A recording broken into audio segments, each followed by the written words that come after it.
నమస్తే, welcome to our channel. Posani Krishnamurali remand report లో సంచలన విషయాలు వెలుగు చూశాయి. ఆయన పోలీసులకు ఇచ్చినటువంటి వివరణలో తాను సజ్జల రామకృష్ణారెడ్డి చెప్పినట్టే చేశానని, ఆయన చెప్పిన ప్రకారమే కులాలను వర్గాలను రెచ్చగొడుతూ మాట్లాడాలని చెప్పి ఆయన అంటున్నారు. ఇక ఏవైతే పవన్ కళ్యాణ్, చంద్రబాబు, లోకేష్ పై తాను చేసిన వ్యాఖ్యలను సజ్జల భార్గవ్ రెడ్డి సోషల్ మీడియాలో వైరల్ చేశారని కూడా ఆయన చెప్పినట్టు తెలుస్తోంది.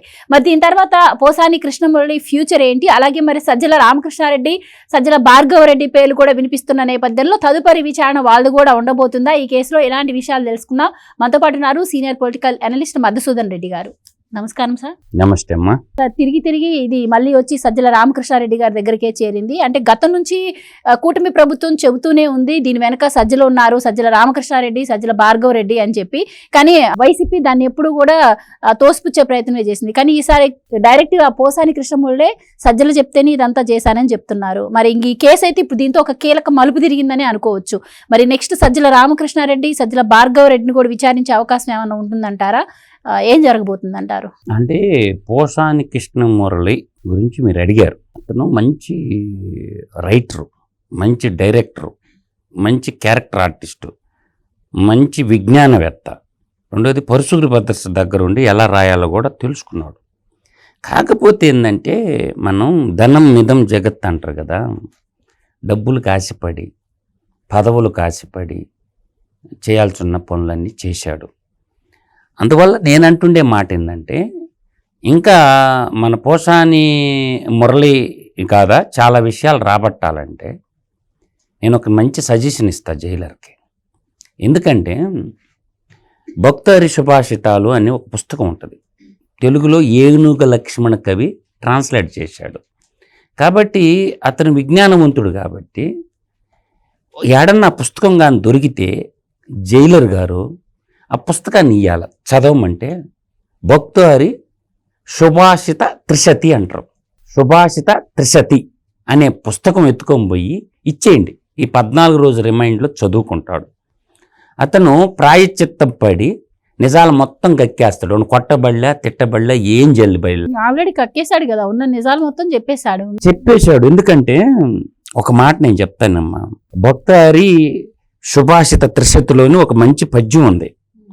కేయురాణి నభూషయంతి పురుషం హరనా చంద్రోజ్వల నస్థానం నా విలేపనం నా కుసుమం వాలంకృత మూర్తజ వాణిక్యేక సమలంకరోతి పురుషం యా సంస్కృత ద్యారేత్యే క్షీణయంతే అఖిల భూషాణి సతతం వాగ్భూషణం భూషణం. మనం ఎన్ని అలంకారాలు పెట్టుకున్నప్పటికీ, ఎన్ని భుజికీర్తులు, కిరీటాలు, ఎన్ని సర్టిఫికేట్లు, ఎన్ని పిహెచ్డీలు మనకు ఉన్నప్పటికీ, మనం ఎంత జ్ఞానవంతులు అయినప్పటికీ వాగ్భూషణం, ఎన్ని ఆభరణాలు పెట్టుకున్నా, ఎన్ని బిల్డింగ్లు కట్టుకున్నా, ఎన్ని కార్లు కొనుక్కున్నా మనిషికి వాగ్భూషణం అనేది ఉండాల. అది లేనప్పుడు ఈ దుస్థితిని మనకి వస్తుంది అన్నమాట. అందువల్ల పోసాని కృష్ణమురళి ఇంకా చెప్పాలి నిజాలు. తనకు మొత్తం తెలుసు.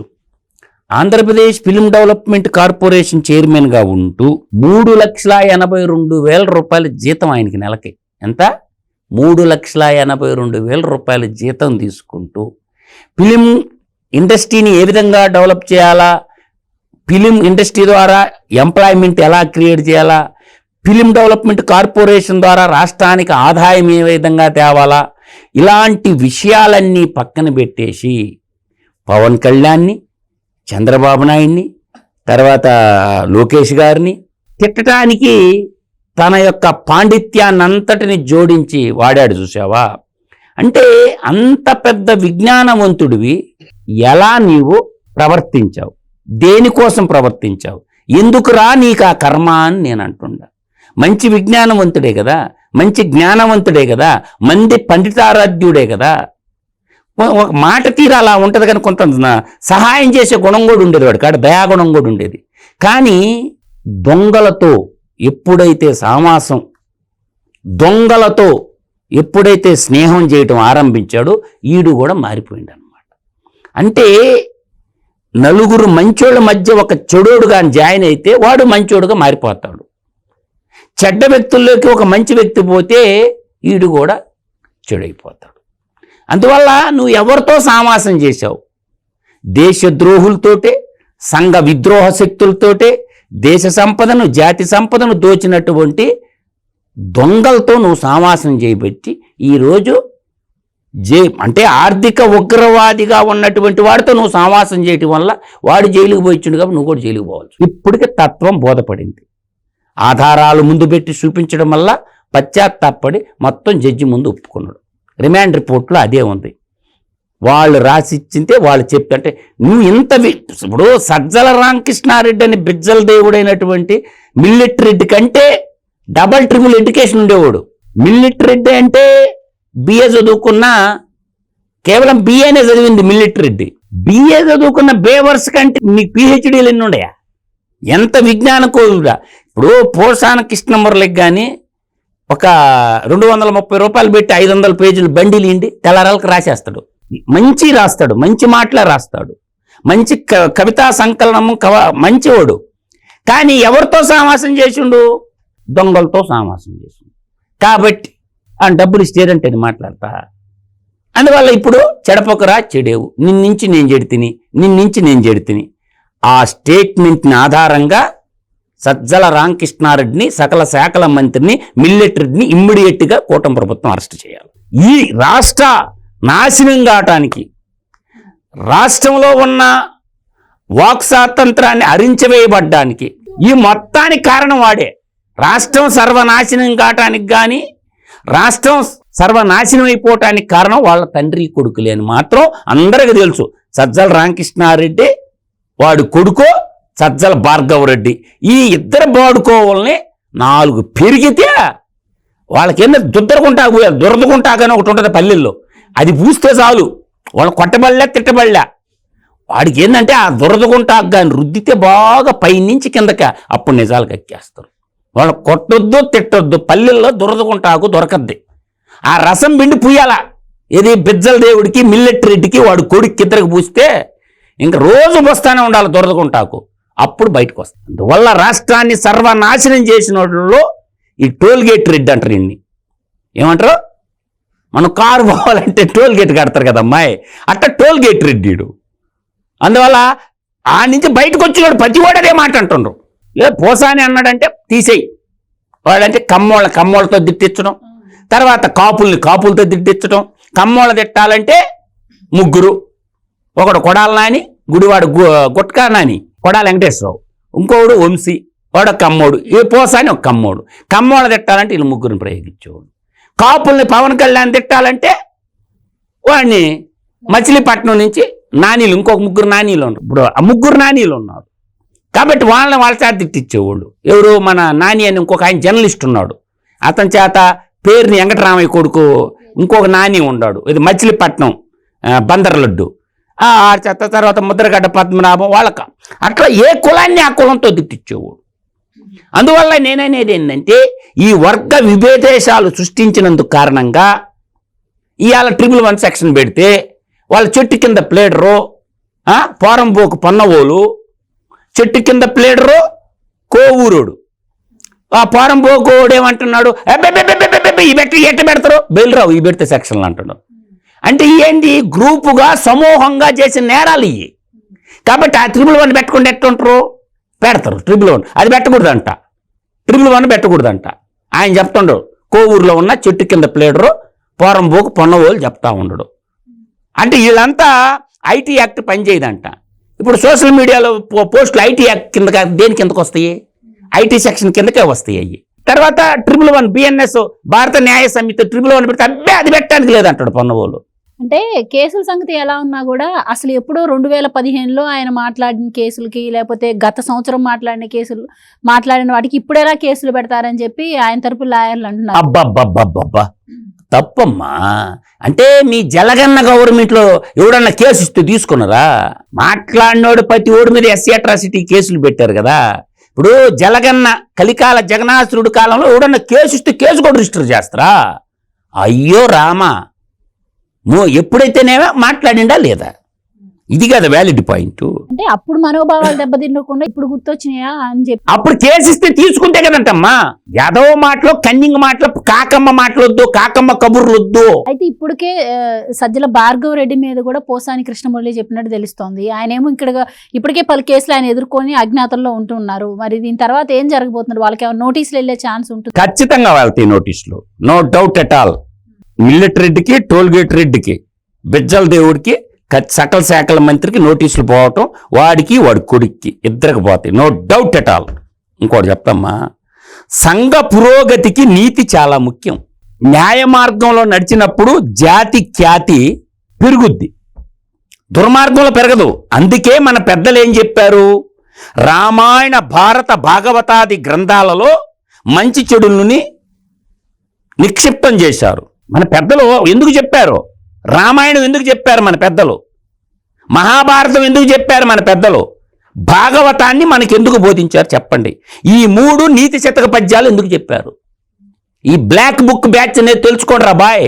అండ్ ఇంకోటండి, హత్య చేసిన వాళ్ళకన్నా కూడా దానికి కుట్ర పన్నిన వాళ్ళకే ఎక్కువ శిక్షలు పడతాయి, వాళ్ళే ఎక్కువ సూత్రధారులు అని కూడా అంటూ ఉంటారు కదా. మరి దీనిలో ఇప్పటికే పోసాని కృష్ణమురళి గారు నేను చేసింది తప్పే, నేను మాట్లాడింది తప్పే, వాళ్ళు చెప్పడం వల్ల నేను చేశాను అని చెప్పి ఆయన అన్నారు. మరి ఇప్పుడు సజ్జల రామకృష్ణారెడ్డి ఇదంతా కూడా చేసినట్టు తెలుస్తోంది. అండ్ ఇప్పటికే కులాలు, వర్గాల మధ్య విద్వేషాలు రెచ్చగొట్టేలాగా మాట్లాడించడం అంటే అది చిన్న విషయం కాదు. సో ఆయన పైన ఎలాంటి కేసులు నమోదయ్యే అవకాశం ఉండొచ్చు అంటారు? అండ్ ఇప్పుడు ఈయన ఎలాగూ నిజం ఒప్పేసుకున్నారు కాబట్టి, పశ్చాత్తాపడుతున్నారు కాబట్టి, మరి ఈయనకి రిమాండ్ తర్వాత ఏమైనా బెయిల్ వచ్చే అవకాశం ఏమైనా ఉంటుందంటారా? బెయిల్ అనేది ఖచ్చితంగా వస్తుందమ్మా. మర్డర్ చేసినోడికి కూడా బెయిల్ వస్తుంది. మర్డర్ చేసి charge sheet, full charge sheet వేసినాక బెయిల్ వస్తుంది. Process is punishment, process is punishment. నేను గతంలో చెప్పినా మళ్ళీ కూడా చెప్తాను. ఇప్పుడు ఏంటంటే అరెస్టు తర్వాత రిమాండ్ తర్వాత మళ్ళీ వాళ్ళు అడుగుతారు పోలీసు వాళ్ళు. ఆ విధంగా process is punishment. Full charge sheet వేసిన తర్వాత బెయిల్ అనేది కామన్గా వస్తుంది. బెయిల్ అనేది ఖచ్చితంగా వస్తుంది. మర్డర్ కేసుల్లో బెయిల్ వస్తుంది. ఈ తలలు దిగిపోయే శిక్షలు ఏం పడవమ్మా ఇట్లో. కాబట్టి వీళ్ళు చేసిన సమాజానికి చీడలాగా పెట్టారు, చీడ పేడ పురుగుల్లాగా పెట్టారు ఈ మిడతల దండు. కాబట్టి దీన్ని పెకిలించాల్సినటువంటి ఆవశ్యకత నేటి సమాజానికి ఉంది. సో మీరన్నట్టు ఇప్పుడు పోసాని కృష్ణమురళి స్టేట్మెంట్ తర్వాత ఆంధ్రప్రదేశ్ ప్రజలందరూ కూడా అర్థం చేసుకోవాల్సిన అవసరం లేదంటారా?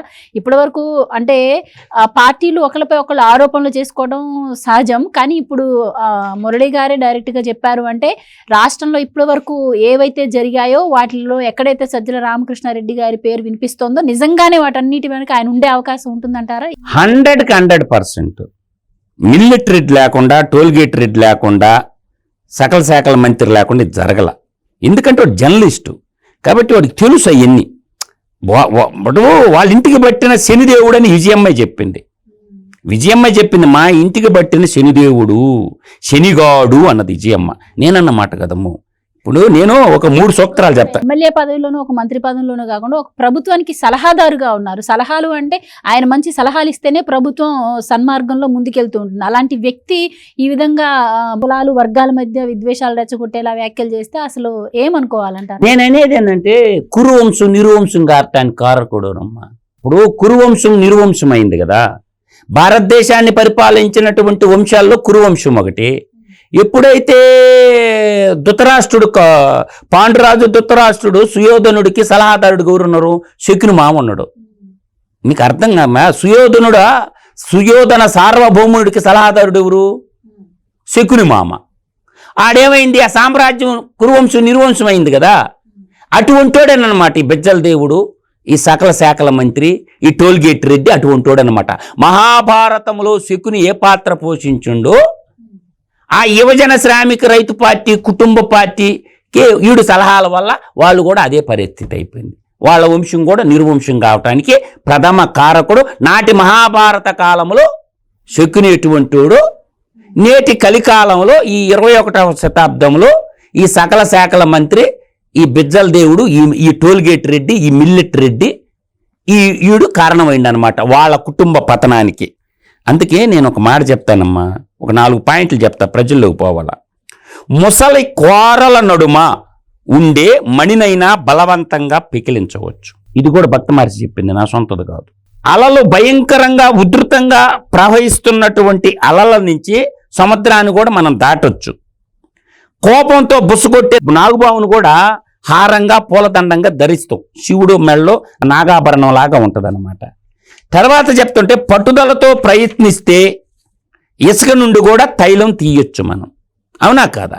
అదే దప్పికగా ఉన్నవాడికి ఎండమావుళ్ళైనా నీళ్లు తాగవచ్చు, తిరిగి తిరిగి కుందేటి కొమ్ములైనా సంపాదించవచ్చు.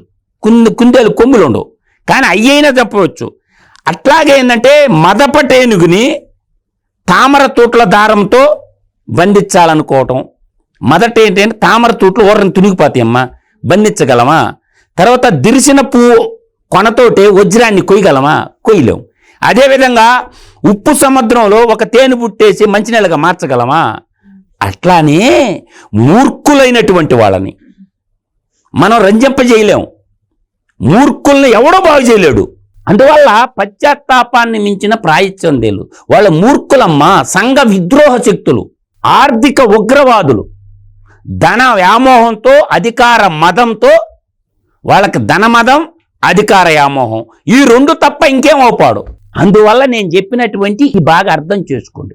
మూర్ఖుల్ని ఎవడు బ్రహ్మదేవుడు కూడా రంజింపజేయలేడు. అందువల్ల ఏంటంటే మహాభారతంలో శకుని ఎటువంటి వాడు, బిజ్జల దేవుడు, సకల శాఖల మంత్రి, టోల్గేట్ రెడ్డి, మిల్లెట్ రెడ్డి, సజ్జల రామకృష్ణారెడ్డి కూడా అటువంటి వాడే అని మాత్రం నేను ఘంటాపదంగా చెప్పగలను.